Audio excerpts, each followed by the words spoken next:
Amén.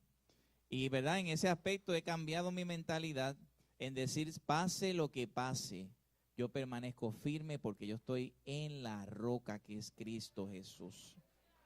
No importa si vienen terremotos, no importa si vienen momentos de despido de nuestros trabajos, no importa si ya el seguro social ya no me cubre, no importa si la iglesia deja de existir, ustedes dicen ya no queremos reunirnos aquí, yo voy a seguir adorando al Señor.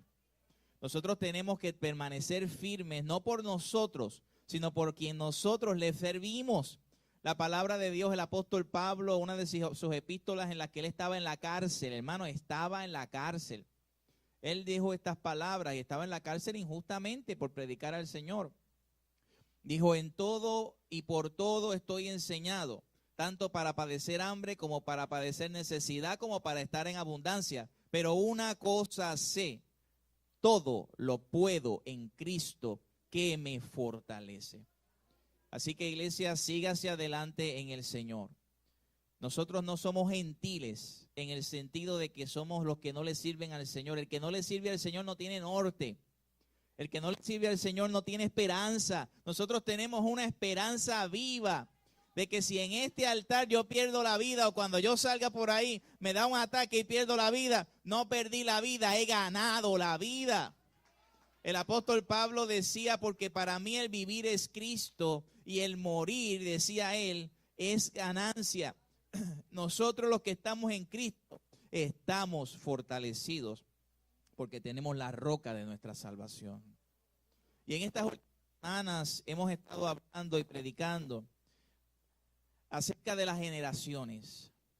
En esta semana, que no sé si en el mundo, ¿cómo es que le llaman? Este es el Domingo de Ramos o estoy mal, ¿verdad? Este es el Domingo de Ramos.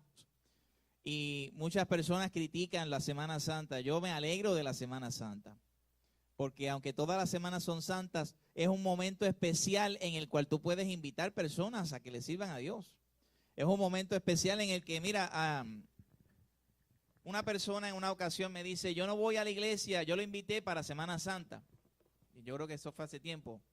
No sé si fue el año pasado o el año anterior. Yo no voy a ir en Semana Santa para tu iglesia. Yo digo, pero ¿por qué no vienes? Porque yo voy a ser un hipócrita. Solamente voy a ir en Semana Santa y no voy a ir todos los otros días del año. Y yo le digo, pues ¿sabes qué? Tú puedes convertirte, ¿verdad?, en un cristiano si vas ese día, Semana Santa, porque el Señor puede transformar tu corazón y entonces no vas a ser ningún hipócrita nada. Así que es un momento especial, es una semana gloriosa, una semana, ¿verdad?, de... Oye, yo me río con los ateos y aquí tenemos a alguien, yo lo voy a presentar ya mismo. Porque ellos critican todas las cosas cristianas menos la Semana Santa. ¿Sabe por qué? Porque tienen libre de sus trabajos. Qué bonito, ¿verdad? Qué bonito. Pero entonces todo lo demás, no, eso está mal. Pero esta semanita me la dejas tranquila porque tengo libre. Pues vamos a criticar eso también, ¿verdad? Porque si ellos son ateos por una cosa, que sean ateos para otra. Y yo me gozo, ¿verdad?, enormemente en ver a mi amigo, mi hermano Héctor Hernández, que fue el profesor de apologética. Un aplauso para Héctor, su esposa Solimar. Lo dije bien, ¿verdad? Él vive en Lajas, en el aeropuerto allá de los extraterrestres, donde aterrizan y vuelan, ¿verdad?, los extraterrestres. Pero ¿sabes qué? Nos gozamos, ¿verdad?, enormemente. Ayer estuvimos compartiendo, ¿verdad?, en una actividad. Así que de verdad que me gozo mucho en verlo a él y a todos ustedes de manera especial. Al final vamos a dar los anuncios. Le invito a que estemos en pie. Vamos a buscar Éxodo capítulo 32. Éxodo capítulo 32. Generación de levitas.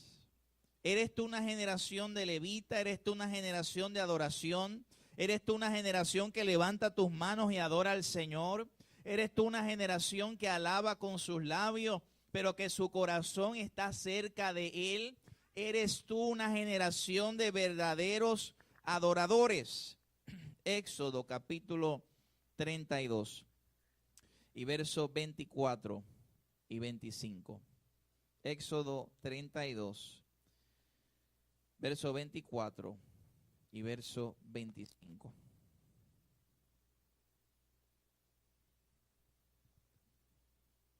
Verso 26, hermano. Verso 26. Dice así, verso 26. Y se puso Moisés a la puerta del campamento y dijo, ¿quién está por Jehová? Júntese conmigo. Y se juntaron con él todos los hijos de Leví.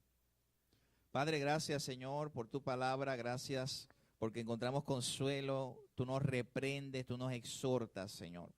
Yo te pido, Padre, que seas tú el que hable, que no sea yo, Señor. Pasa carbón encendido sobre mis labios, Señor, porque no vinimos a escuchar palabra de hombre, hemos venido a escuchar palabra de Dios. Te pedimos que obres de manera especial. Tú conoces la necesidad de cada uno, Dios. Obra, consuela, reprende. Señor, contrita de pecados, Señor. Si hay alguno, Dios mío, que está practicando el pecado o que no te ha conocido, que hoy sea la mañana gloriosa, Señor, para conocerte. En el nombre de Jesús. Amén. Amén. ¿Puede tomar asiento?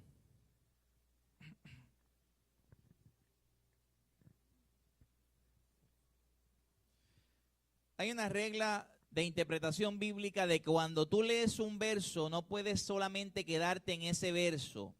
Si nosotros leemos este verso, no vamos a entender prácticamente nada de lo que estamos leyendo. Dice, se puso Moisés a la puerta del campamento y dijo, ¿quién está por Jehová? Júntese conmigo, y se juntaron con él todos los hijos de Leví. Ajá, la puerta del campamento, ¿qué estaba pasando antes? ¿Qué está ocurriendo? ¿Cuál es el contexto de lo que está pasando aquí? ¿Cuál es el contexto de lo que es el libro de Éxodo? ¿Qué es lo que está pasando aquí? Que Moisés tuvo que decirle a las 12 tribus de Israel, quien esté por Jehová, venga de mi lado. ¿Y por qué entonces, o por qué razón solamente de las 12 tribus, una sola tribu dijo, yo estoy por Jehová? ¿Cómo es posible esto? ¿Qué está pasando? ¿Cuál es el contexto de lo que está pasando en este verso, en este capítulo? Es sencillo. Dios, desde el capítulo 24 de Éxodo, Dios llama a Moisés al monte. En aquel tiempo, la presencia de Dios se manifestaba sobre el monte Sinaí. Y Dios le dijo a Moisés, ven tú, Moisés, ven con Aarón, ven con los 70 ancianos, ven con Josué, pero que Aarón, los 70 ancianos y Josué se queden a las faldas del monte. Yo quiero hablar cara a cara contigo, Moisés. Wow. Y mientras Moisés estaba allá arriba, usted conoce la historia mejor que yo. El Señor le dio instrucciones específicas a Moisés sobre cómo construir el tabernáculo, el lugar de adoración. Le dijo a Moisés sobre el arca del testimonio, sobre la mesa de proposición, el candelero de oro, el altar de bronce, el atrio del tabernáculo, el aceite para las lámparas. Le dijo específicamente a Moisés cómo tenían que construirlo, de qué tipo de madera tenía que ser, qué maderas tenía que desechar. Dios y Moisés tuvieron una conversación larga, extensa, una conversación de intimidad. Moisés y Jehová, Dios, tuvieron esa conversación. Desde el capítulo 24 hasta el capítulo 32, estamos hablando de 8 capítulos del Éxodo, donde están todos los detalles sobre el tabernáculo.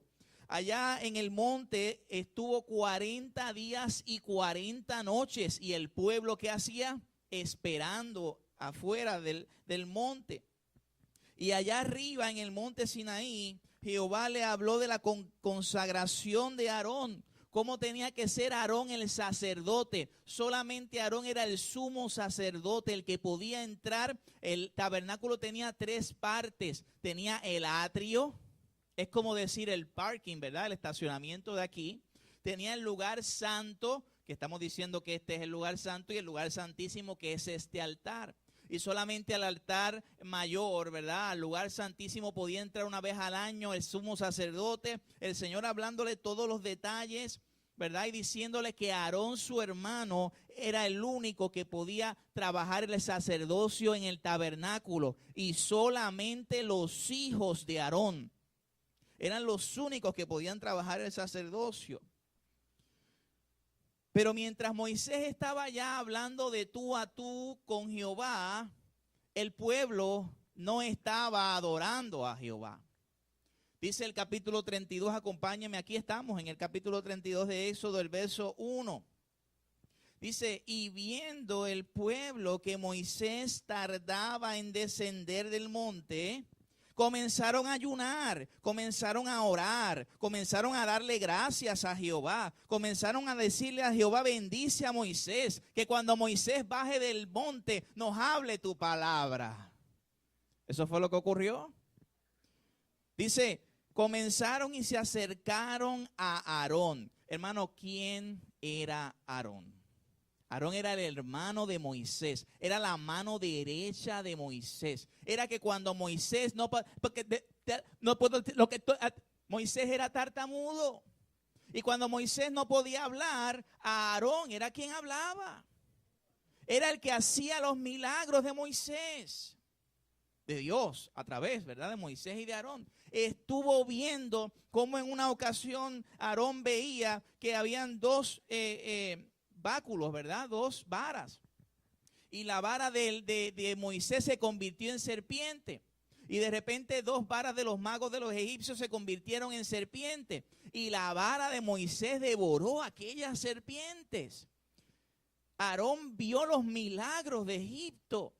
Vio cómo las 10 plagas tocaron el pueblo de Egipto, pero no tocaron en ninguna medida al pueblo de Israel. Aarón era testigo de eso, mas sin embargo era débil, era un líder débil de carácter. Era un líder que cuando el pueblo decía, vamos a adorar a otros dioses, Aarón no dijo, pero espera un momento. Simplemente Aarón les dijo a aquellos israelitas, reúnanme todos los aretes, todas las cadenas de oro, todo lo que ustedes tengan, vamos a fundirlo. Y vamos a hacer un Dios. Y ese Dios salió un becerro.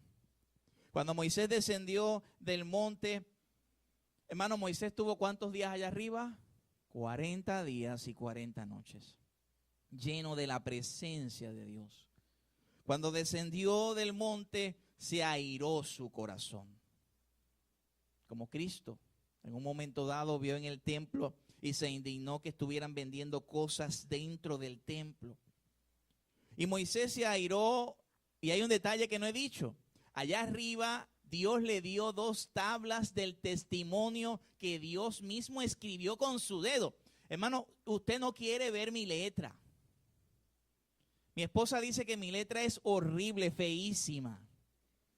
Yo le digo, pero aunque sea un poquito de linda, no es linda. A ella no le gusta mi letra. Imagínese usted ver la letra de Dios. Imagínese usted ver la escritura de Dios, hermano. Yo no sé, Jesucristo en el capítulo 8 de Juan dice que él escribía ¿en dónde? ¿Que escribía en dónde? En la tierra. Dice cuando vino la mujer adúltera. Dice que él, mientras la mujer venía, él estaba ¿qué? Yo no sé qué escribía, pero yo te puedo decir algo. Tiene que haber sido precioso, hermoso. Y Jehová Dios escribió esas 2 tablas. Y Moisés descendía. ¿Cómo Moisés tenía que cuidar esas tablas? Con su vida. Pero el coraje, dice que lanzó las 2 tablas. Dice que Moisés fundió, es decir, quemó el becerro, lo mezcló con aguas y lo dio a beber al pueblo. ¡Wow! ¿Usted se imagina tomar metales, tomar oro? Y Moisés reclamó a Aarón. Y le dijo, Aarón, ¿qué has hecho? ¿Por qué hiciste esto? Mire este verso, el verso 21, Éxodo 32, 21. Dice, y dijo Moisés a Aarón, ¿qué ha hecho este pueblo? ¿Qué has traído sobre él tan gran pecado? Verso 22 dice, y respondió Aarón. Wow, hermano, mire cómo respondió Aarón. No se enoje, mi señor. ¿Tú conoces al pueblo que es qué? Pues me dijeron a mí, haznos dioses que vayan delante de nosotros, porque a este Moisés, el varón que nos sacó de la tierra de Egipto, no sabremos qué le haya acontecido. Y hay otra cosa más, en el monte Sinaí, la presencia de Dios era tan grande que dice la Biblia que había como una nube allí. O sea, tú veías que Dios estaba hablando a Moisés. Y dice el verso 24, y yo le respondí, este es Aarón hablando, ¿quién tiene oro? Apartarlo. Me lo dieron, lo eché en el fuego y salió un becerro. ¡Wow! ¿Cómo es eso? ¿Magia? No, Aarón, no salió un becerro. Tú construiste un becerro. Tú le pusiste las uñas, las pezuñas de los pies. Tú le hiciste los cuernos a Aarón. Me estás diciendo, Aarón, que tú eres inocente. Pero como Dios es un Dios de oportunidades, para que usted entienda, y ustedes lo saben, habían 12 tribus en Israel. El tercer hijo de Jacob fue Leví. Y de la tribu de Leví salió Moisés, es decir, Moisés era un levita. Salió Aarón, es decir, Aarón era un levita. Y obviamente todos los otros levitas, ¿verdad? Como el Señor es un Dios de oportunidades, dice en el verso 25. Y viendo Moisés que el pueblo estaba como, y usted sabe esa frase desenfrenado lo que significa. Pecados, algunas películas lo presentan como orgías, ofrendas a los dioses, idolatría. Porque Aarón lo había permitido para vergüenza entre sus enemigos. Verso 26, y aquí llegamos al punto en que estamos hablando. Se puso Moisés a la puerta del campamento y dijo, ¿quién está por Jehová? Júntese conmigo. Pero un momento aquí, ¿cuántas tribus son? 12 tribus.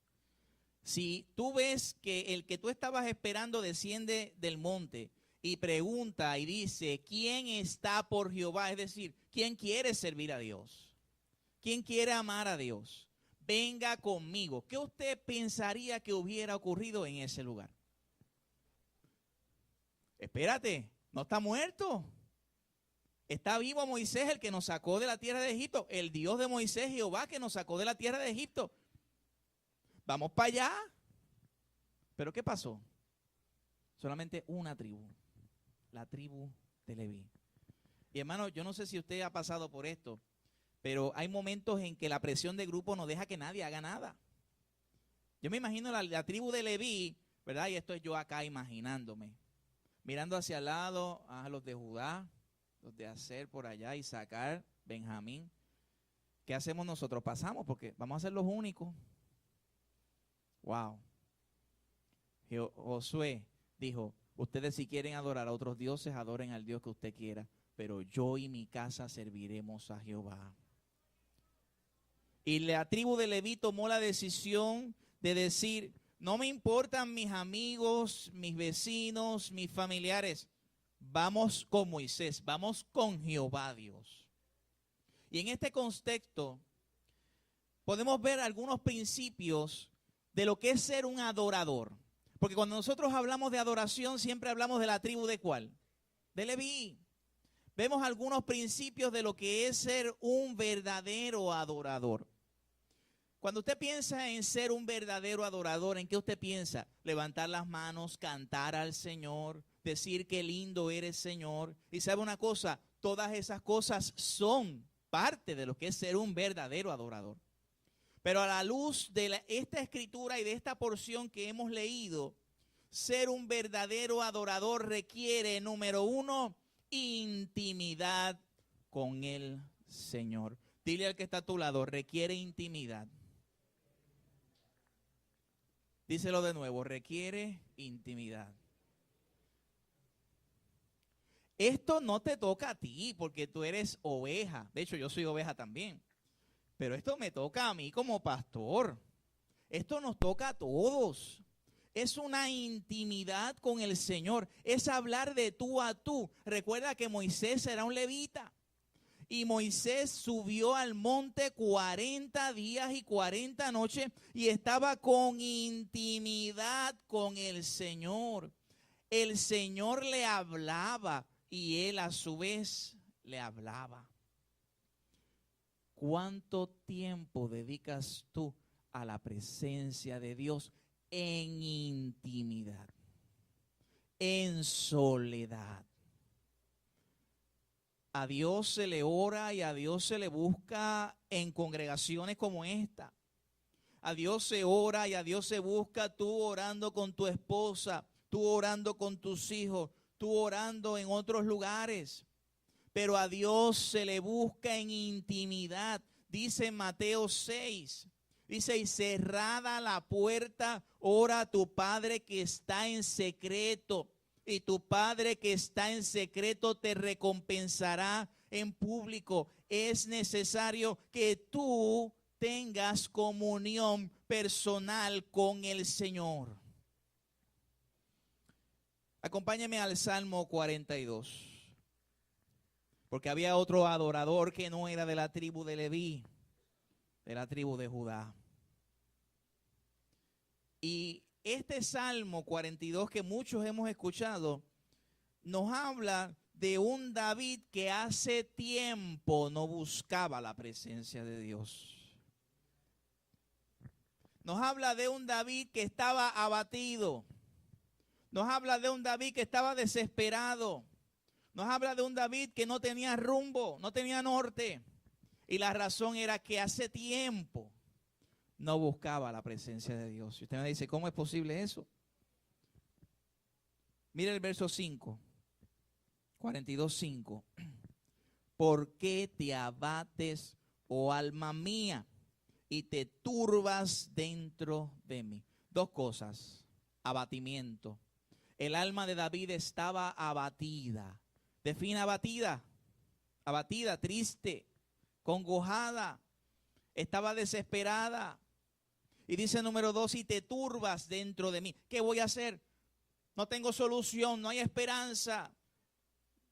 ¿Verdad? Cuando alguien está confundido, quizás esa es la palabra mejor para estar turbado, confundido. Jesús dice, no se turbe vuestro corazón. Crees en Dios, creed también en mí. Y dice que, ¿por qué te abates, oh alma mía, y te turbas dentro de mí? Dice, ¿espera en quién? Porque aún, hermano, mire esa frase aún. ¿Qué significa eso aún? Todavía le queda algo. Después de todo lo que has pasado, todavía te quedará algo para alabar a Dios. Dice, porque aún he de alabarle, salvación mía. ¿Y qué? Mire el verso 11. ¿Qué dice el verso 11? Exactamente las mismas palabras. Yo no sé si usted se ha topado con momentos en que usted le ha dicho a su hijo, no llames a ese amigo. Y usted de repente vuelve y dice, no llames a ese amigo. Y no llames a ese amigo. ¿Por qué usted lo está repitiendo tantas veces? Porque hay un énfasis, porque hay una importancia, porque hay una verdad escondida. Porque usted quiere que lo internalice. Aquí el salmista dedicó 2 versículos diciendo, estoy abatido. Pero mira el verso 1.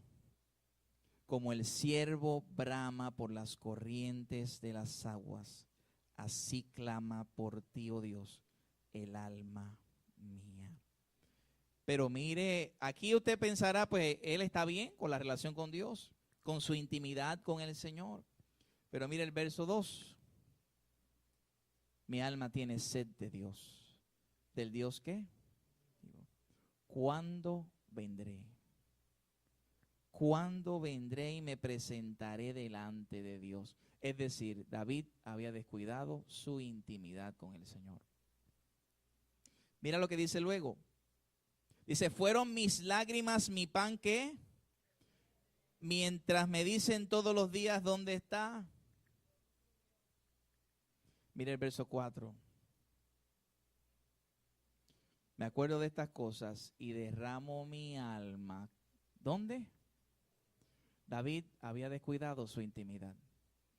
David era de esos consejeros y de esas personas que dicen, habla contigo mismo. Mira a ver, escudriñate a ti mismo. ¿Qué está pasando contigo? Tú tienes la solución de tus problemas. Pero David entendía que era en Dios que había la solución. Hermano, yo no sé si usted ha pasado por esos momentos. Yo le cuento mi experiencia personal. Hay momentos en que me miro al espejo y digo, no puedo más. No sé si usted ha pasado por esa experiencia. Y usted se ve al espejo, no para maquillarse ni para decir lo lindo o feo que usted está. Es para decir la verdad que no puedo más. No sé si usted ha pasado, luego de decir no puedo más, decir esta frase. Tu palabra dice, venid a mí, todos los que estáis cansados y cargados, y yo os haré descansar. Ahora, no sé si usted se ha fijado que los momentos en que dice no puedo más, te hablo por mi propia experiencia, son los momentos en que he descuidado más mi intimidad con el Señor. Son los momentos en que mis oraciones son las más cortas de esa semana. Son los momentos en que no he leído tanto la palabra. Son los momentos en que quizás no me he congregado lo suficiente. Hermanos, porque necesitamos de Jesús. Cuando Jesús dijo en Juan capítulo 15, sin mí nada podéis hacer, ¿sabes por qué? Porque sin Él nada podemos hacer. Y cuando Jesús dice sin mí nada podéis hacer, es que en realidad no podemos vivir sin Él. Él es el aire que respiro, aguante la respiración. Hay unos indios, hermanos, en un lugar, en una isla, que aguantan la respiración 22 minutos bajo el mar. Porque ellos van y pescan y yo vi el documental y es una cosa increíble. Las ballenas creo que aguantan 20 minutos. Y estas personas aguantan 22, 24 minutos bajo el mar. Usted lo ve caminando en documental en YouTube y pescando y lo más tranquilitos y felices. Pero no pueden aguantar 30 minutos bajo el mar, ni una hora. ¿Cuánto es el límite tuyo? Si usted aguanta la respiración por 10 segundos, quizás no pase nada. Ya 20 segundos como que empieza 30 segundos, 1 minuto, 2 minutos, 3 minutos. Hacemos el experimento ahora, hermano. Lo dejo para su casa. Así es cuando vivimos sin Dios. No estoy hablando de las personas que no conocen a Dios, estoy hablando de la gente que conocen al Señor. Que hemos descuidado la intimidad con el Señor. Es hora, iglesia, que intimemos más con el Señor. Adorar a Dios es dedicar tiempo de calidad al Señor. Es intimar con el Señor. Segunda característica que vemos en este pasaje de un verdadero adorador. Sabe que es un gran pecador. Dile al que está a tu lado, tú eres un gran pecador. Eso sí que se oye como que no se oye muy bonito, ¿verdad? Cuando alguien nos dice a nosotros, tú estás mal. Todos son nuestros amigos hasta que alguien nos dice, tú estás mal. Lo hiciste mal. Eres un pecador. Hermano, ¿usted sabe algo? Que Dios escoge grandes pecadores para su servicio. Dios no escoge gente Superman ni Superwoman. Dios escoge grandes pecadores que dependan de Él. La palabra dice en Corintios, dice que Dios ha escogido lo vil y lo menospreciado para avergonzar a los sabios. Y la segunda característica de un adorador es que reconoce la condición de pecador. Soy un pecador. Dítelo a ti mismo, soy un pecador. ¿A quién el Señor escogió para ser el sumo sacerdote? Sí, a Jesús, pero en el Antiguo Testamento, ¿a quién escogió el Señor para ser el sumo sacerdote? ¿A quién escogió? ¿Sí? ¿Sí? Sí, al que había hecho el becerro de oro. A ese mismo escogió el Señor. A Aarón. Al hombre que criticó a Moisés cuando Moisés se casó con una persona. En Números capítulo 11 aparece que María, la hermana y Aarón empezaron a criticar a Moisés. Al hombre que no dijo peros al pueblo cuando el pueblo pecó. Al hombre que quizás no reprendió a sus hijos, porque la palabra dice que sus hijos hicieron fuego santo, hicieron, ¿verdad?, una ofrenda cuando no tenían que hacerla. A ese Dios escogió. ¿Y por qué Dios lo escogió? Porque tú también eres un pecador, porque yo también soy un pecador. Escucha bien, no estoy hablando de pasar la mano al pecado. Pastor, soy promiscuo porque soy pecador. No estoy hablando de eso. Pastor, yo me arrepentí, pero sigo viviendo en el adulterio, sigo viviendo en el pecado, sigo viendo pornografía todos los días. Sigo mintiendo, no me importa porque yo soy un pecador, pastor. No, yo no estoy hablando de eso. Estoy hablando de que cuando nosotros venimos a Cristo, dice la palabra que la sangre de Cristo nos limpia de todo pecado, pero aún la sangre de Cristo limpiándonos de todo pecado, nuestra capacidad de pecar sigue y todos los días cometemos errores y todos los días vienen pensamientos a nuestra mente. ¿Y por qué pasa eso? Para que nosotros miremos al sumo sacerdote Cristo Jesús, Señor nuestro, para que dependamos de Él, para que cuando Dios haga las grandes cosas que Dios va a hacer a través de ti, jamás digas fui yo, jamás digas fue el pastor, jamás digas fue la iglesia, jamás digas fue el ministerio, fue la gracia de Dios sobre nosotros. Cuando ustedes hagan ese drama que va a quedar súper espectacular, fue la gloria de Dios que nos permitió hacerlo. Él es el Rey de Reyes y Señor de Señores, nuestro sumo sacerdote, quien intercede por nosotros. Esa es la segunda característica de un verdadero adorador, que reconoce su condición. Tercera característica de un verdadero adorador: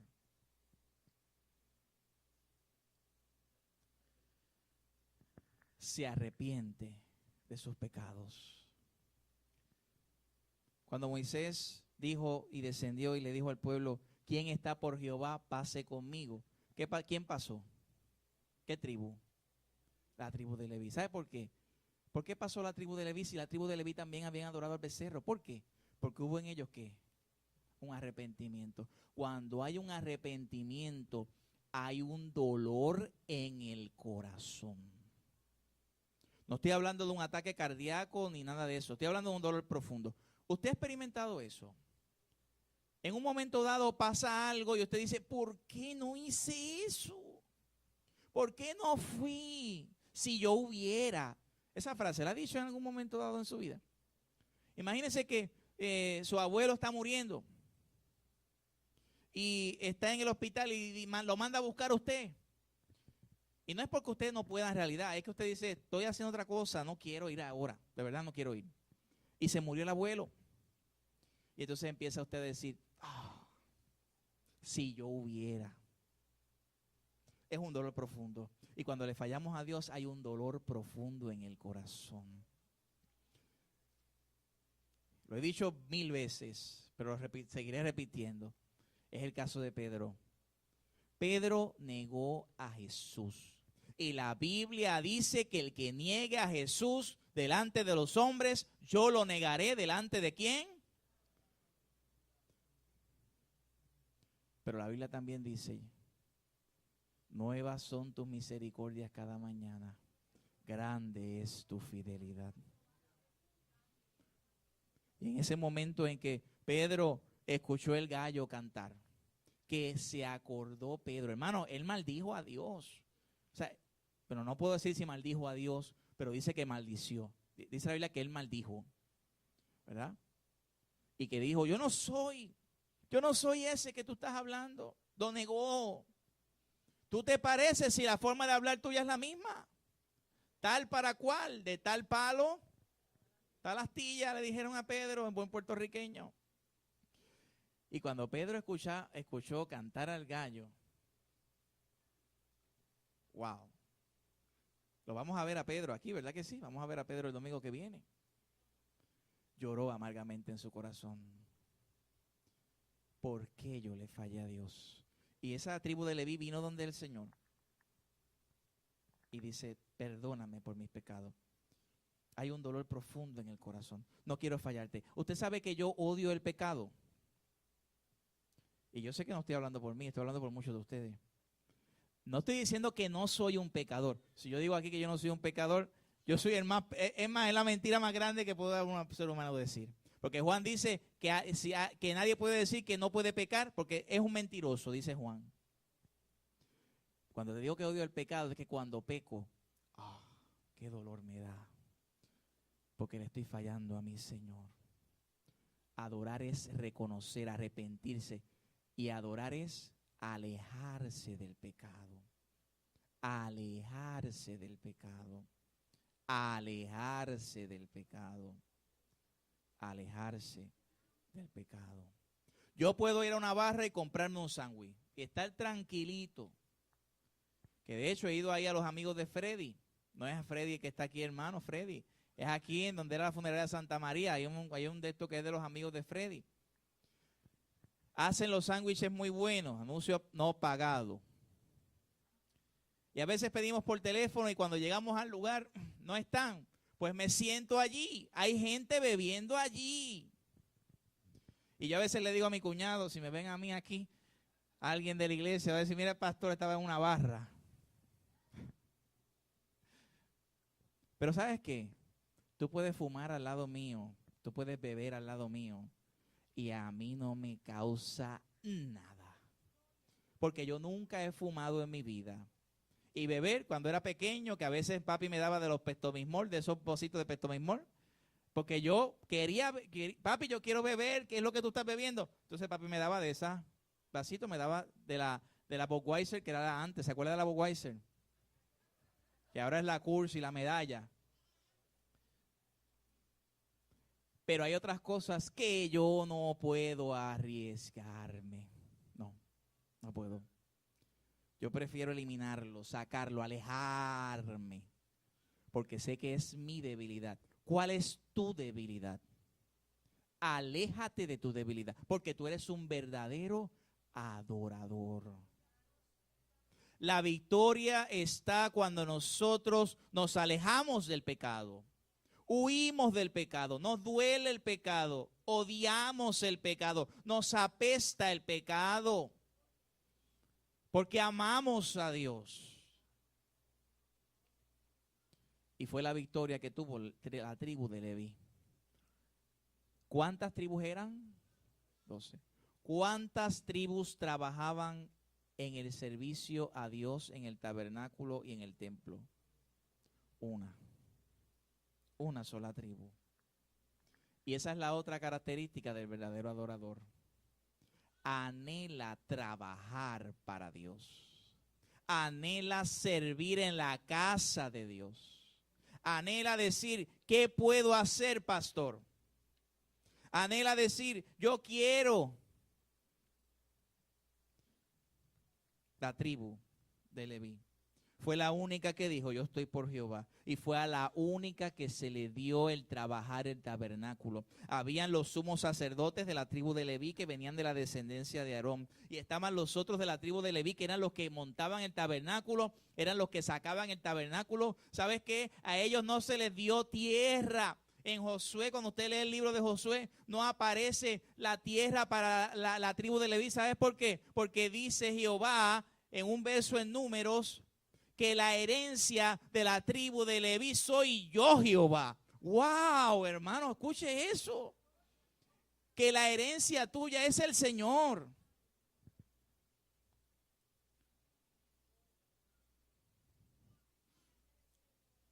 A ellos se les dio el tabernáculo. Ellos eran quienes ponían todas las cosas. Usted ve esta agua que está aquí.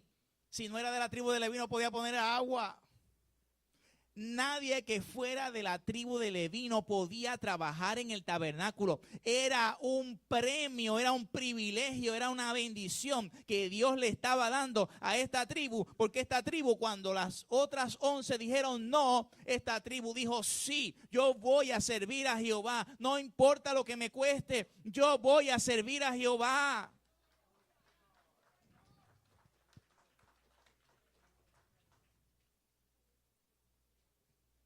Esta tribu es la tribu que está trabajando para el drama.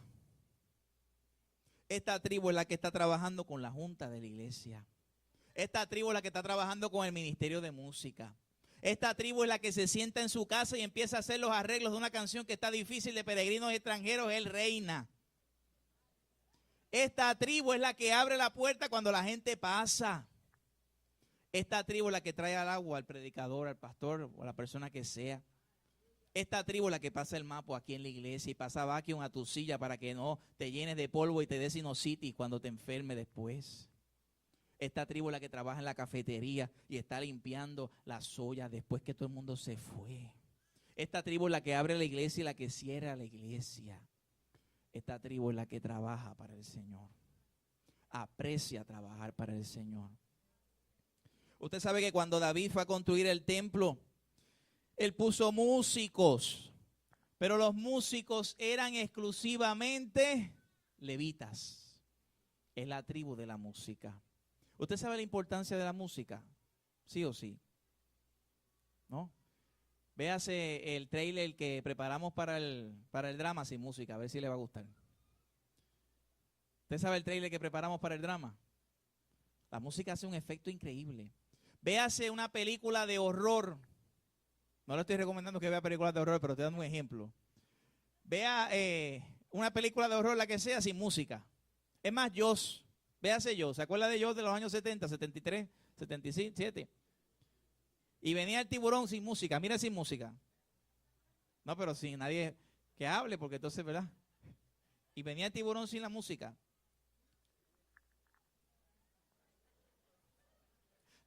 Ahora imagínense esto. Bueno, con instrumentos reales, no con mi voz, ¿verdad?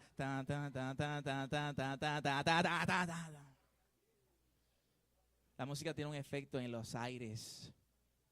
La música tiene, por eso es que usted deje de estar escuchando a Calle 13, a toda esta gente. Deje de estar escuchando música que no es cristiana. Mire, la música que no es cristiana no es mala, hermano. Es la letra la que es mala. ¿Ok? Deje de escuchar canciones de rock feas, Metallica. Una vez una persona me dice, pero escuchar Metallica es malo. Pues, ¿a quién le sirve Metallica? Dime, ¿a quién le sirve? A Dios no es. A Dios no es que le sirven. Cuando usted esté en su carro, ponga música cristiana, alabanza al Señor. Cuando usted esté en su casa cocinando, ponga música de Dios. Que ambiente ese aire en su casa.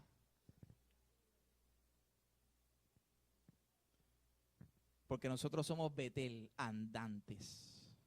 Cuando Jacob estaba allí, que vio la escalera, dice, esto es Betel, casa de Dios y puerta del cielo. Mi carro es Betel, casa de Dios y puerta del cielo. Tu casa es Betel, casa de Dios y puerta del cielo. Hace un tiempo atrás, una hermana vino donde mí y me dice, sentí algo en mi casa. Y comencé a reprender y decirle, esta casa es casa de Dios. Y ella esperaba que yo le dijera otra cosa. Y yo dije, lo dijiste bien, eso es lo que tienes que hacer. Porque tú tienes poder del Señor. El que tiene poder es Él. Él es. Y nosotros nos reprendemos. Nosotros decimos, el Señor te reprenda. Porque el arcángel Miguel en Judas, cuando fue a reprender a Satanás, el arcángel Miguel no se atrevió a reprenderlo. Le dijo, el Señor te reprenda. Mi casa es casa de oración. Yo soy un verdadero adorador. Por eso yo quiero servir al Señor. El salmista David decía en el Salmo 84:10, dice, porque mejor es un día en tus atrios. Hermano, escucha bien, en tus atrios. Recuerda que el tabernáculo tenía 3 partes. El atrio, que era como si fuera estacionamiento, el lugar santo y el lugar santísimo. O sea, David está diciendo, no es que yo quiero estar allá en el lugar santísimo, ni por lo menos en lo más pequeño del tabernáculo quiero estar yo. Ahí quiero estar yo, porque mejor es un día en el parking de la iglesia que 1000 días fuera del parking de la iglesia. Póngase eso en la mente. ¿Sabes cómo somos levitas? Cuando estamos allá arriba solos, sellando ese techo de los niños. Somos levitas, oye, cuando venimos a trabajar para el Señor y traemos pan con mantequilla y con jamón y queso. Oye, que todos los días que vinieron aquí a trabajar, Juan se aparecía con esa media libra de pan con jamón y queso. ¿Sabes cómo somos levitas? Cuando decimos, yo quiero ser un adorador, yo quiero trabajar para el reino, yo quiero adorar al Señor. Dice el Salmo 100. Vamos al Salmo 100, hermano. Salmo capítulo 100.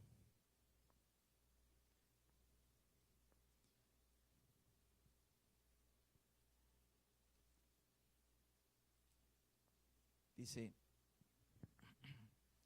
cantad tristes a Dios, habitantes solamente de Israel. ¿Qué dice? Cantad ¿qué? Alegres. Dice, habitantes de ¿qué? Servir a Jehová con cara triste.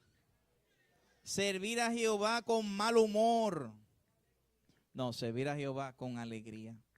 Dice, venid ante su presencia con regocijo. Reconoced que Jehová es Dios, que Él nos hizo y no nosotros a nosotros mismos. Esto es una contradicción.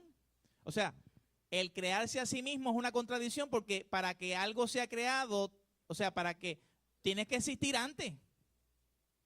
O sea, yo no puedo crearme a mí mismo porque para yo poder crearme a mí mismo tenía que existir antes de haber sido creado. Y aquí lo que te está diciendo es, no te contradigas. Tú no te hiciste a ti mismo en el vientre de tu madre. Tus padres estuvieron muchos años, quizás muchos momentos en intimidad y no salía nada.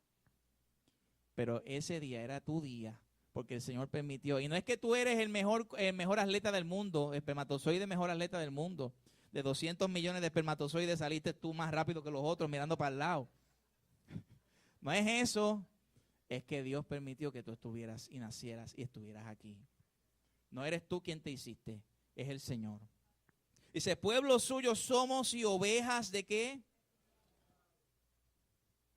Si usted pudiera tener un presidente o un rey, ¿cuál usted elegiría? ¿A Trump? ¿O elegiría a Obama? Wow, Cristo, lo dijeron por ahí. Wow. Dice, porque somos pueblo tuyo, somos ovejas de tu prado. Es decir, tú eres nuestro pastor. Entrad por sus puertas ¿con qué? ¿Por dónde? ¿Por sus qué? Por sus puertas, al tabernáculo, a la iglesia. Cuando usted entre, mire, los domingos estamos orando antes del servicio, porque queremos crear un ambiente de adoración, un ambiente de espiritualidad, un ambiente de liberación en la iglesia, y hay que clamar por eso. Las cosas no vienen de gratis, hermano, hay que doblar rodilla por eso. Y cuando usted entre a la iglesia, no es que usted no hable con su hermano. Yo no estoy diciendo eso. Es que usted entre alabando y glorificando al Rey de Reyes y Señor de Señores. Usted entre alabando al Señor. He llegado a la casa de Dios. Dice, entrad por sus puertas con acción de gracias por sus atrios. Desde el parking. Dice, entrad por las puertas de entrada de la iglesia con acción de gracias. Por el estacionamiento con alabanzas. Wow. Alabadle, bendecid su nombre, porque Jehová es bueno, para siempre su misericordia. ¿Y de qué estamos hablando en estos últimos domingos? ¿Cuáles son las predicaciones que hemos tenido? ¿De la qué? De las generaciones. Y así culminamos esta serie de generaciones con este verso 5. Porque Jehová es bueno, para siempre su misericordia y su verdad por todas las generaciones. Le invito a estar de pie, a acompañarme a estar de pie en este momento. El Señor quiere una generación de adoradores, una generación de levitas, una generación que no doble sus rodillas a los baales, una generación que trabaje para su servicio, una generación que reconozca que es pecador, que es pecadora, una generación que tenga intimidad con el Señor.